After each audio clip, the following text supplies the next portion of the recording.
सुहाना art classes पे आप सभी का बहुत बहुत स्वागत कर रही हूँ मैं।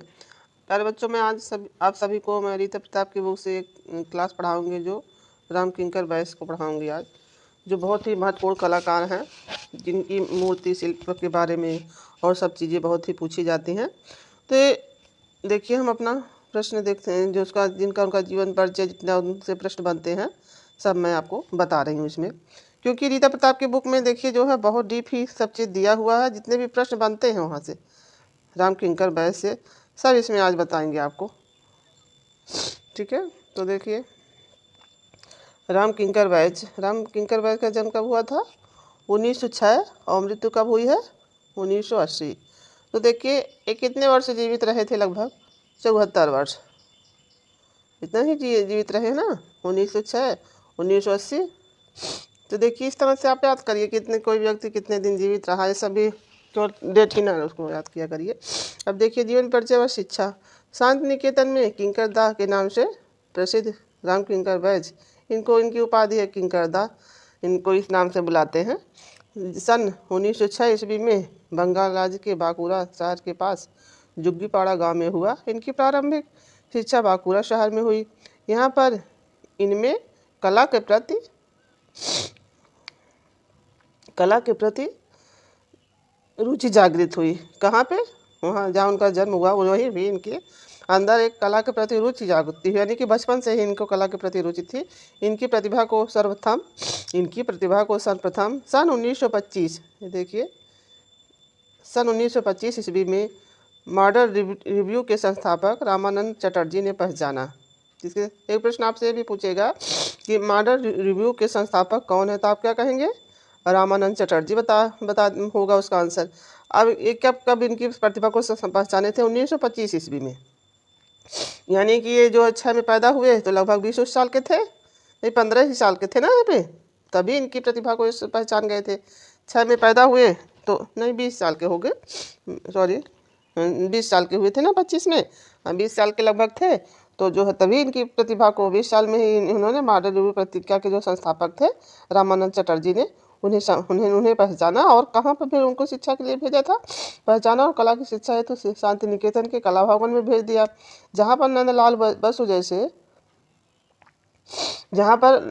बसु जैसे कला विशेषज्ञ के सानिध्य में इन्होंने शिक्षा ग्रहण की। एक प्रश्न आपसे पूछा जाएगा कि किंकरदा के गुरु कौन थे? तो नंदलाल बोस है, तो इन्हीं के सानिध्य में इन्होंने शिक्षा ग्रहण की है।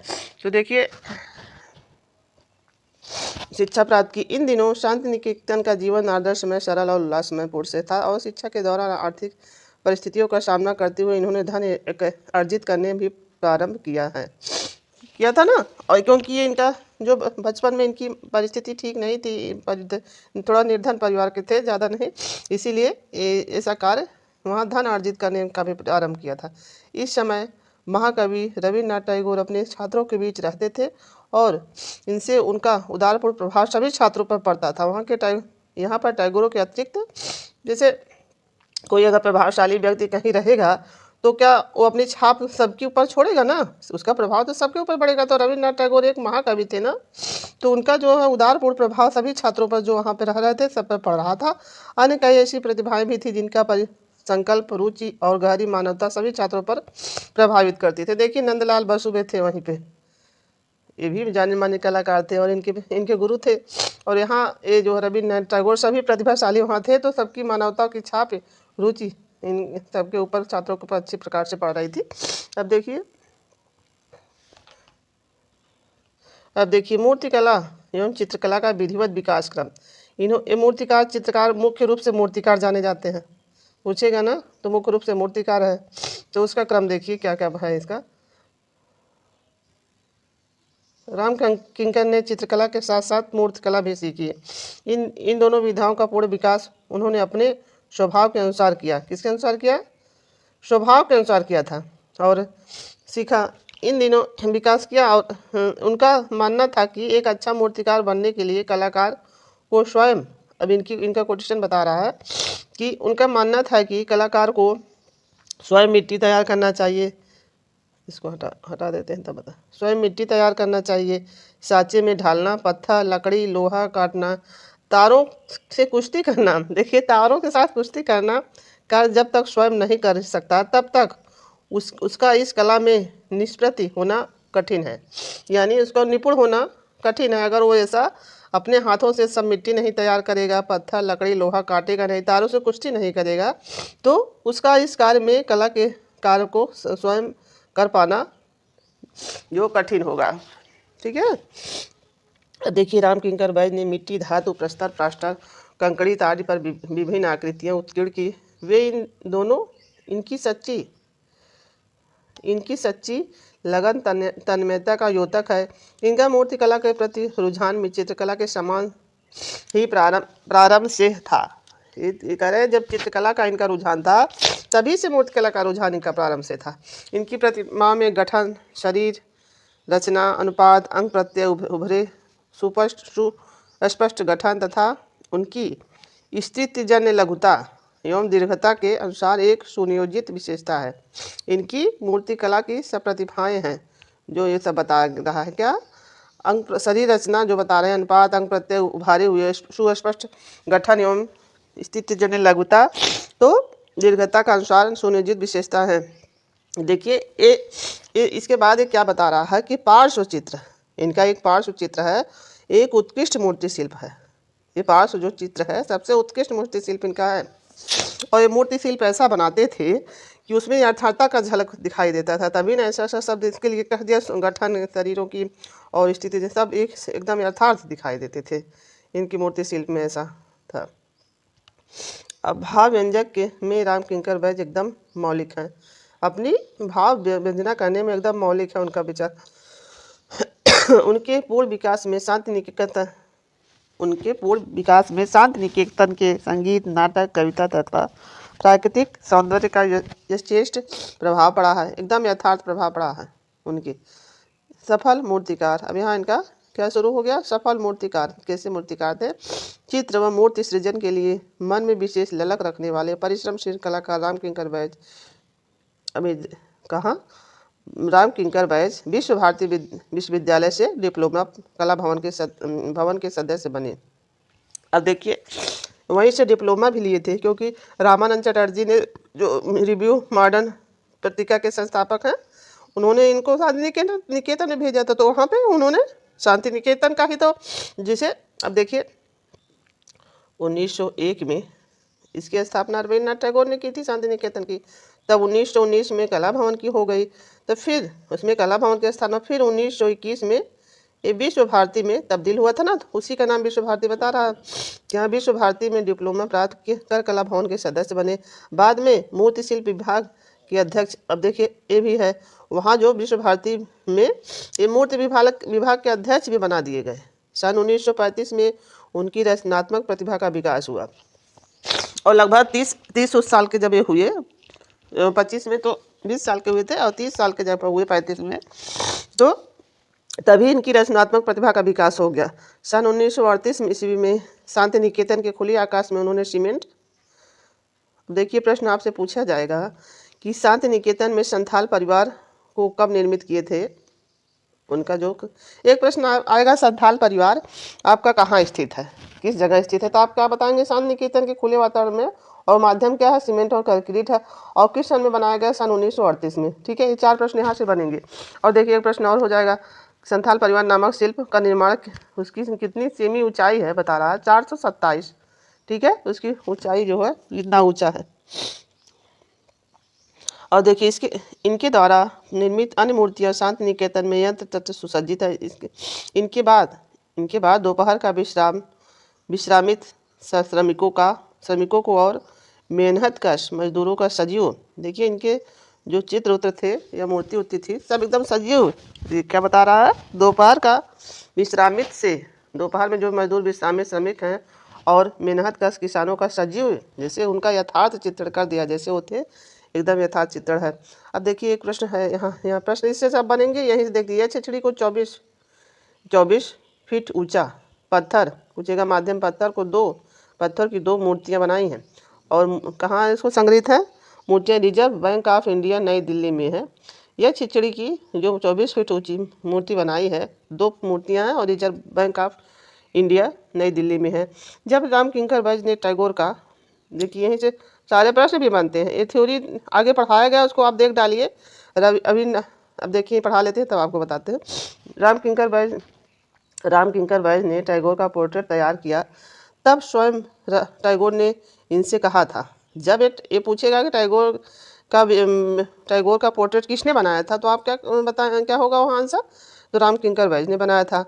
तब जब वो रामकिंकर बैज ने टैगोर का पोर्ट्रेट बनाया था, इसको सभी भी कहते हैं जो उनका चित्र होता है, तो जैसे वहाँ मुगल में कहते हैं, तब स्वयं टैगोर ने उनसे क्या कहा था, देखिए क्या शब्द कहे थे। रामकिंकर बैज पीछे पलट कर मत देखो, आगे बढ़ते जाओ। इसका एक शब्द है ना, देखी नाई फिरे फिरे, देखी नाई फिरे फिरे, यानी आप जो है यही जो शब्द कहे, आप पीछे मुड़कर मत देखना, आप पीछे मुड़कर मत देखना, देखो मत देखना, पलट कर मत देखना, ये शब्द जो कह दिए, आगे बढ़ जाओ। क्या कहे थे, आगे बढ़ जाओ। इस मूर्ति के लिए जितना भी लिखा जाए और जाए कम है, और किंकर दा उस जो पोर्ट्रेट बनाए थे उसके बारे में कितना भी लिखा जाए कम है। और फिर जो रामकिंकर बैज आगे बढ़ते गए, पीछे मुड़कर कभी नहीं देखा। जब उनको रविन्द्रनाथ टैगोर ने कह दिया कि तुम आगे बढ़ जाओ, पीछे मुड़कर मत देखना, तब वह पीछे मुड़कर नहीं बढ़े और आगे बढ़ते चले गए। ठीक है, पीछे मुड़कर नहीं देखा, और वे प्रधानतः मूर्तिकार ही थे। यूँ तो प्रधानतः मूर्तिकार ही थे। सीमेंट, प्लास्टर और पत्थर में उन्होंने अनेक मूर्तियाँ बनाई और प्रायः प्रफुल्लित जीवन शक्ति से भरपूर तथा विकासशील जीवन के विषयों का उन्होंने मूर्तिमान किया है।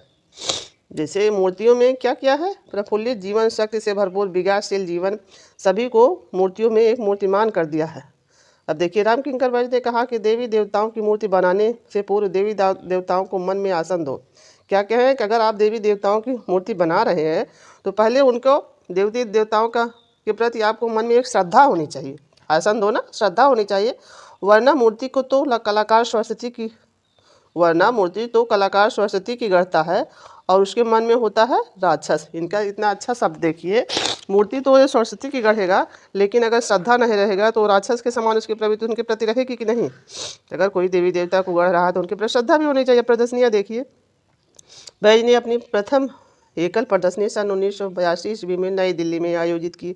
अन्य प्रदर्शनियाँ 1950-51 में Indian society oriental art Kolkata में, रियलिज नूवेल पेरिस में और एशियन कला प्रदर्शनी टोक्यो में। देखिए इनकी प्रदर्शनियाँ सर्वप्रथम पहले कहाँ लगी थी, नई दिल्ली में, फिर जाके 1942 में नई दिल्ली में, 1950-51 में Indian society of oriental art Kolkata में, और रियलिज नूवेल पेरिस में, और एशियन कला प्रदर्शनी टोक्यो में। देख रहे हैं बाहर भी इनकी प्रदर्शनियाँ लगी हैं, लेकिन कहीं कहीं इनके बारे में भी कहा जाता है कि इन्होंने कभी प्रदर्शनियाँ, अपने चित्रों की प्रदर्शनियाँ नहीं लगाई थी। ये शब्द सुनने को आता है, लेकिन देखिए इन्होंने एकल प्रदर्शनी लगाई थी। शायद ये है कि सामूहिक प्रदर्शनी ने लगाई हो, ये शब्द हो कि एकल प्रदर्शनी है ना, तो किसी के साथ न लगाई हो, लेकिन इन्होंने प्रदर्शनियाँ देख लीजिए, इनकी प्रदर्शनियाँ भी पूछ सकता है आपसे। प्रथम एकल प्रदर्शनी 1942 में नई दिल्ली में, अन्य जब 1950 में से 51 में इंडियन सोसाइटी कोलकाता में, रियलिटीज नोवेल पेरिस में, इनका नाम जो है, और एशियन कला प्रदर्शनी टोक्यो में। ठीक है, 42 से, और इसके बाद 42 से लगभग 8 साल बाद फिर ये कहाँ लगाए थे, कोलकाता में, पहले दिल्ली में, फिर इस तरह याद कर लीजिए आप इनकी प्रदर्शनियाँ।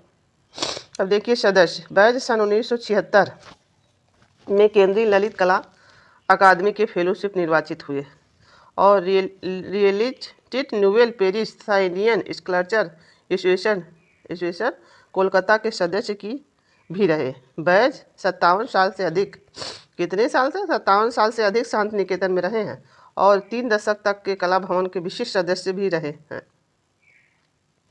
देखिए इनका, देखिए शांति निकेतन में इनका जीवन कितना बीता है, 57 साल, और 3 दशक तक के कला भवन के विशिष्ट सदस्य भी रहे, 3 दशक तक कला भवन के विशिष्ट सदस्य रहे हैं। अब देखिए, अब जब ये फेलोशिप चुने गए हैं ना, देखिए यहाँ पे, तो इसके बाद जब ये फेलोशिप चुने गए हैं, तो ऐसे एक चीज़ और आपको हम बता दे रहे हैं, विभूषण विनोद बिहारी को मिला है।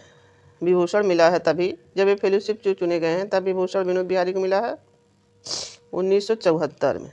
तो 2 साल बाद जो है केंद्रीय के फेलोशिप चुने गए हैं, ये भी विनोद बिहारी का भी इनसे जोड़ कर याद रखेंगे, उनका भी भूषण भी आपको याद रहेगा जब, और इनका भी उसी समय याद रहेगा तब।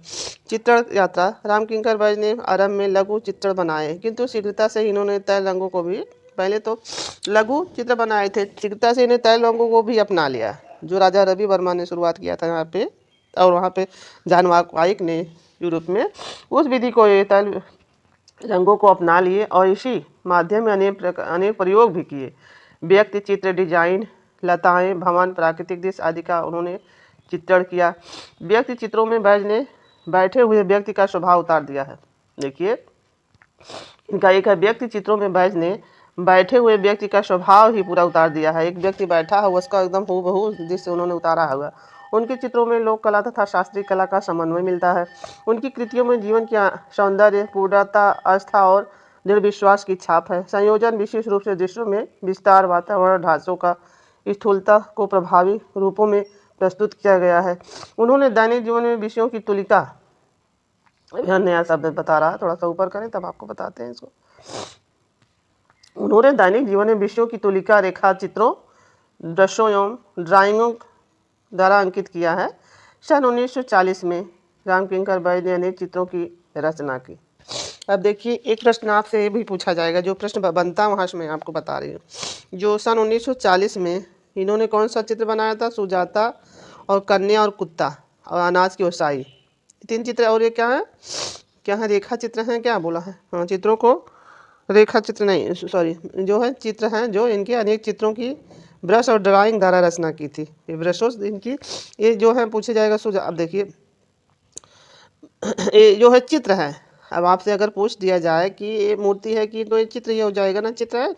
और कन्या सुजाता भी चित्र है, अनाज की ओसाई भी चित्र विशेष प्रसिद्ध हैं। अब देखिए शीतकालीन मैदान, मेघाच्छाद संध्या और निर्माण के संयोजन ज्यामिति आकारों में है। ये सब जो है वो ज्यामिति आकार उसको दिए हैं। आकारों में माँ बेटा, कृष्ण जन्म, कृष्ण माँ और बेटा, कृष्ण जन्म, क्यूज्म आयाम पर आधारित, क्यूज्मिक जो गगनेन्द्रनाथ टैगोर ने, तो ये भी क्यूज्मिक से प्रभावित थे, क्यूज्मिक से। और इनके जल रंगों में कार्य विनोद बिहारी मुखर्जी से, और इनके जल रंग के कार्य कैसे हैं?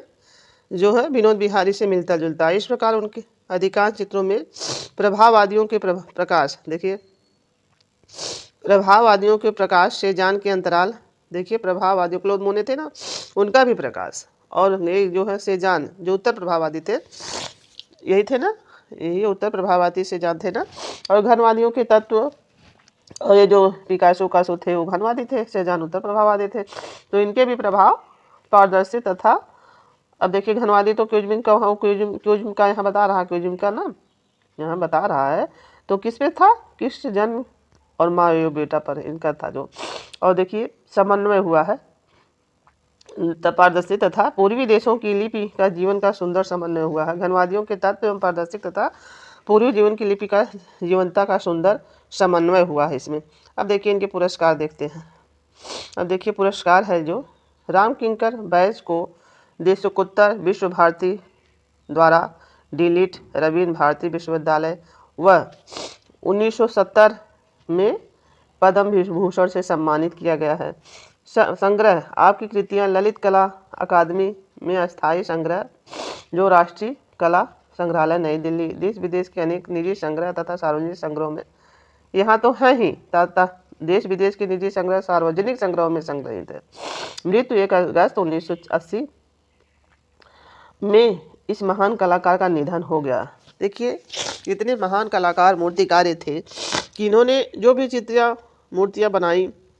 देखिए ये जो विश्व भारती से जब इनको पद्म विभूषण मिला है, तो इनको तो 70 में मिल गया ना बच्चों, रामकिंकर बैज को, इनको पद्म विभूषण आगे मैंने बताया है। अब 1974 जब आ जाएगा तो दोनों को इनसे देखिए 4 ही साल बाद तो ये क्या पाए हैं? विनोद, आगे मैंने बताया है, विनोद बिहारी मुखर्जी क्या पाए हैं?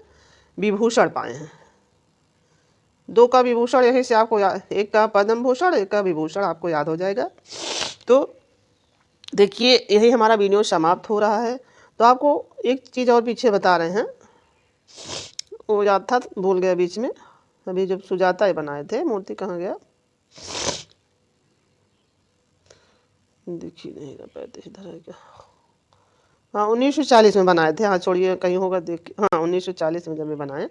देखिए आपको अगर नहीं याद हो रहा था, सुजाता इनका कब बना हुआ है और ये अनाज के व्यवसायी कन्या और कुत्ता कब बना हुआ है, तो जो चित्र बनाए हैं। तो लास्को गुफा की खोज लगभग सबको याद रहता है, क्योंकि वो मेन पॉइंट रहता है। ये तो मान लो अंदर से चित्र है तो भूल भी जाता है। तो लास्को गुफा की खोज कब हुई है? 1940 में। तो जब ये चीज़ें आप दोनों जोड़कर याद रखेंगे कि 1940 में लास्को गुफा, तो मैंने पढ़ा था सुजाता और कन्या, और अनाज के व्यवसायी भी इनका चित्र भी सुजाता का है, राम किंकर बैज का। तो वहाँ जब आप इसको जोड़ कर याद करेंगे तब आप ये चीज़ें नहीं भूलेंगे, और एक चीज़ें अगर पढ़ेंगे तो हाँ आपको कन्फ्यूजन होगा। तो ये हमारा वीडियो यही समाप्त होता है बच्चों। हमारे बताने का जो तरीका था कैसा लगा? सॉरी, छींक आ गई है, थोड़ा जुकाम हो गया। ठीक है, देखिए तो आप इसको पूरा देख डालिए और अच्छे से तैयार कर डालिए। इसमें काफ़ी प्रश्न भी आपके मिल रहे हैं। तो धन्यवाद बच्चों।